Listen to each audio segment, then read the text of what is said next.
लोग तो सेलिब्रेट करते हैं नव वर्ष को। अब कुछ तो ऐसे ना समझ है, वो उसको शराब पी के और बुद्धि को नष्ट करके सेलिब्रेट करते। लेकिन तुम विचार करो कि तुम्हारे आयु में से 1 वर्ष और कम हो गया, यानी तुम्हारा टाइम तो बीतता जा रहा है। आपका बहुत अमूल्य रिसोर्स है समय। वो समय जो है वो बड़ी बड़ी चीजों में उपयोग में लाना है, न कि छोटी छोटी चीजों में। और ये तब होगा जब आप मानव शरीर के महत्व को अपनी बुद्धि में सजग रखेंगे।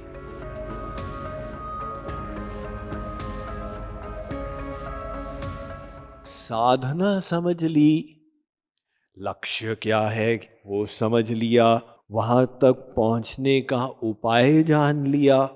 इतना जानने के बाद भी व्यक्ति करता नहीं है। क्यों? उधार करने की आदत। कल कर लेंगे। सब जान लिया, लेकिन करने की बारी आई तो पोस्टपोन कर दी, और पोस्टपोन करने से वो अवसर हाथ से छूट गया। तो अपने मन को निरंतर छोटी तुच्छ चीजों में उलझाओ मत।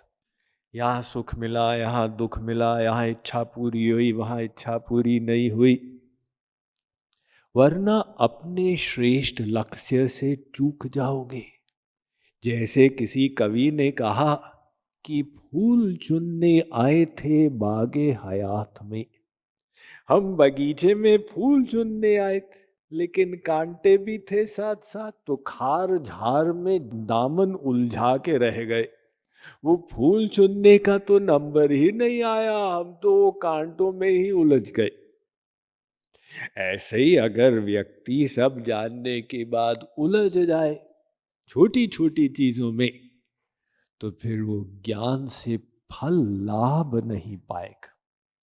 लोग एक टू डू लिस्ट तो बना देते ना, आजकल तो मोबाइल में भी रहता है, टू डू लिस्ट हो जाती है, ये करना ये करना ये करना। लेकिन कॉरपोरेट कोचेस बोलते हैं कि एक नॉट टू डू लिस्ट भी बना देनी चाहिए।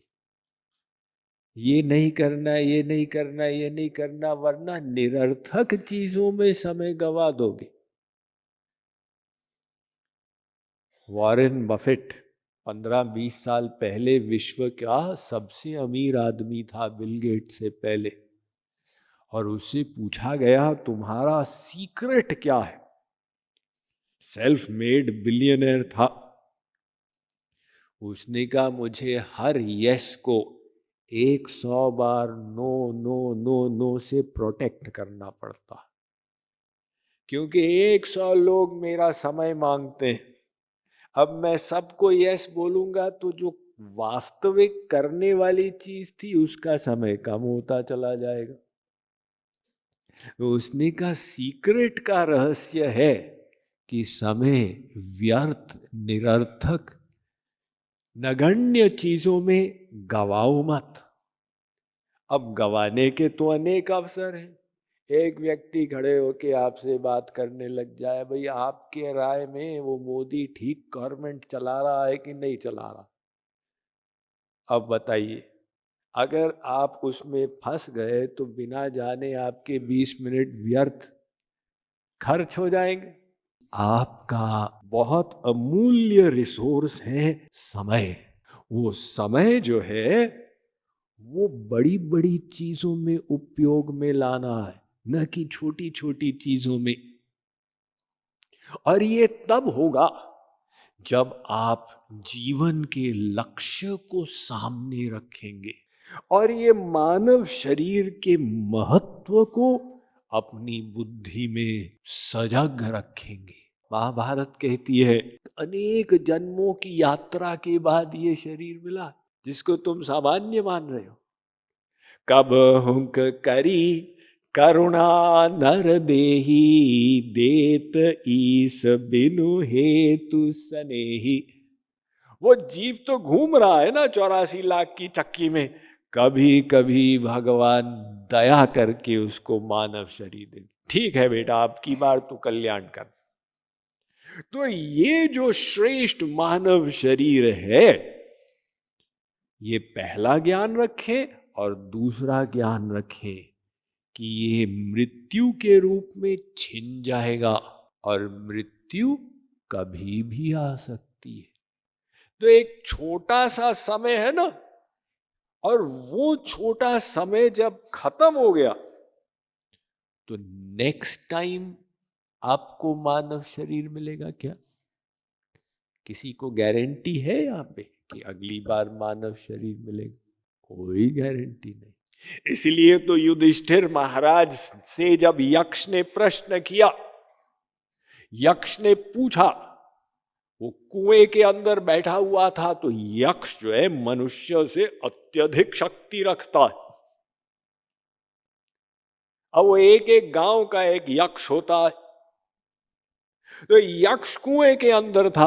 युधिष्ठिर ने तो कैजुअली बता दिया, भीमसेन वो कुएं से पानी लेके आओ, सबको प्यास लगी है। तो भीमसेन बाल्टी डालने लगा, यक्ष ने नीचे से बोल दिया है, मोटे मेरे 60 प्रश्न है, उनका ठीक ठीक उत्तर दे तब मैं पानी निकालने दूंगा, वरना तुझे अंदर खींच लूंगा। भीमसेन ने कहा मेरे साथ कोई ऐसी बात नहीं करता। तो उसने बाल्टी डाली, यक्ष ने भीम को ही खींच लिया। युधिष्ठिर ने कहा अर्जुन से कि वो भीम तो वापस ही नहीं आया, जा देख क्या हो रहा है। तो यक्ष ने पूछा अर्जुन से, तेरे भाई को तो मैं खींच चुका हूं, अब तू सब 60 प्रश्न का उत्तर देना, वरना तुझे भी खींच लूंगा। तो अर्जुन को अपना अभिमान था गांडीव का, अर्जुन भी खींच लिया गया, फिर नकुल, फिर सहदेव, अब लास्ट में युधिष्ठिर गए। तो यक्ष ने प्रश्न करता गया, युधिष्ठिर उत्तर देते गए। वो यक्ष फैक्ट में युधिष्ठिर का ही पिता था, धर्मराज। तो यक्ष ने कहा किम आश्चर्यम, संसार में सबसे बड़ा आश्चर्य क्या है, ताज्जुब की बात क्या है?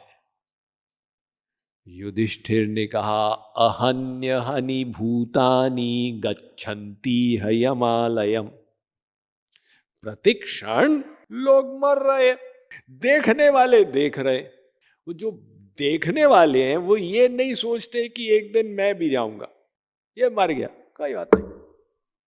अगर वो विचार करें कि भाई मेरी भी मृत्यु आएगी, तो फिर ऑटोमेटिक विचार होगा कि सबका इतना इंपॉर्टेंस नहीं।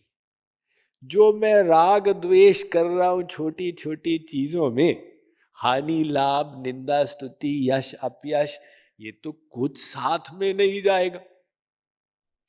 तो ऐसे ही साधक वो होगा जो एक एक क्षण अपने मन को बचाता चलेगा, निरर्थक डाइवर्शन न होने पाए, और जहां चांस मिले वो उसका समय का सदुपयोग करे। कोई कहता है साहब हमको तो 2 घंटे टाइम नहीं मिलता साधना का। अरे तुम 5 मिनट स्नान करते हो ना, उस स्नान के 5 मिनट का उपयोग करो। तुम बस स्टैंड पे वेट करते हो 5 मिनट, वो 5 मिनट का उपयोग करो। गाड़ी में बैठते हो 15 मिनट, वो 15 मिनट का उपयोग करो। तो साधक जो तीव्र उन्नति करेगा वो करेगा जो एक एक क्षण आध्यात्मिक कमाई में लगाएगा। हम सब वो समय के महत्व को समझे, और ये समय बीतता जा रहा है, जो चला गया वो कभी नहीं आएगा वापस। तो भूतकाल है और जो वर्तमान है वो भी बीत जाएगा। तो लोग तो सेलिब्रेट करते हैं नव वर्ष को। अब कुछ तो ऐसे ना समझ है, वो उसको शराब पी के और बुद्धि को नष्ट करके सेलिब्रेट करते। बाकी लोग खुशी मनाते। लेकिन महाराज जी ने कहा तुम विचार करो कि तुम्हारे आयु में से 1 वर्ष और कम हो गया, यानी तुम्हारा टाइम तो बीतता जा रहा है। तो जब मनुष्य इस प्रकार से समय का मूल्य मानता है तो वो लापरवाही नहीं करता। वरना हम लोग तो सब सुन लिए, स्वामी जी आपका प्रवचन तो बहुत बढ़िया रहा, तो फिर करो। नहीं, वो भगवान की इच्छा होगी तो हम करेंगे। दूसरे ने कहा कि करना तो चाहिए, जब समय आएगा तो करेंगे। तीसरे ने कहा करना तो चाहिए, अगर हमारे भाग्य में लिखा होगा तो करेंगे, यानी दोष दे दिया अन्य चीजों को जो करना था। चौथे ने कहा करना तो चाहिए लेकिन माया बड़ी बलवान है, क्या करें। तो ये सब अन्य चीजों को दोष दे के बैठ गए। इसलिए तुलसीदास जी ने बहुत डांटा। उनने कहा नर तनु भव वारिधि कह बेरो, सन्मुख मरुत अनुग्रह मेरो। तुमको मानव शरीर भी मिला, वो अनुकूल हवाएं भी मिली, कर्णधार सदगुरु दृढ़ नावा, दुर्लभ साज सुलभ करी पावा। ये दुर्लभ साज गुरु भी मिल गए, कर्णधार स्वरूप। उन्होंने समझा भी दिया, जो न तरई भव सागर, नर समाज अस पावई, सो कृत निंदक मंद मति, आत्म हन गति जाई। अब जो नहीं जा रहा है, प्रयत्न नहीं कर रहा है भव सागर को पार करने का, वो अपनी आत्मा का हत्यारा है। तो अब मनुष्य को, साधक को अपने अंदर एक व्याकुलता पैदा करनी है। वो व्याकुलता कैसी हो? मैं जहां हूं और जहां मुझे होना चाहिए, ये दूरी को समाप्त करना है। ये दूरी अब मेरे लिए असहनीय हो गई है।